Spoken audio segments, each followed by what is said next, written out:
अब उसके बारे में बहुत सारे लोग बोल रहे हैं। देखिए, कोई भी ग्रंथ है उसमें मैं विनोबा भावे जी के जो वर्षन है उसको मैं कोट करूँगा। विनोबा भावे जी ने कहा कोई भी ग्रंथ है और किसी ग्रंथ में कोई विषय दिया गया है तो उसको बहुत गहन चिंतन करके उसके जो सूक्ष्म से सूक्ष्म तत्व को ग्रहण करना चाहिए।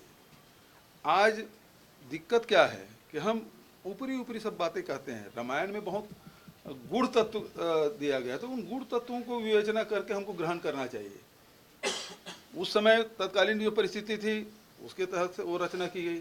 आज 600 650 साल हो गया रामायण की रचना की है, उसके पहले कितने रामायणों की रचना की गई है, कितने भाषाओं में रचना की गई है। तो उसमें जो मूल तत्व है, गुण तत्व है, उसको हमको लेना चाहिए, चाहे किसी भी धर्म ग्रंथ का हो।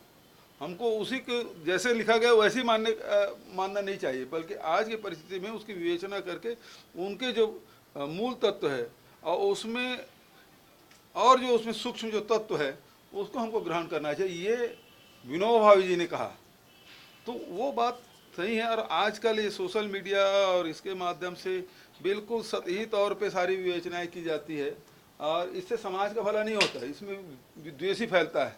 उसके जो मूल तत्व, रामायण के जो मूल तत्व है कि उसमें राम का चरित्र क्या है, भरत के चरित्र क्या है, हनुमत जी के चरित्र क्या है, लक्ष्मण का चरित्र क्या है, गुहराज निषाद के चरित्र क्या है, जटायु के चरित्र क्या है।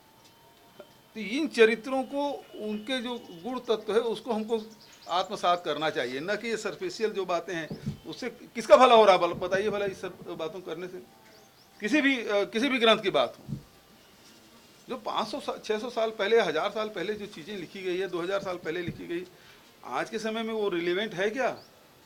लेकिन उस समय वही बहुत बड़ा था।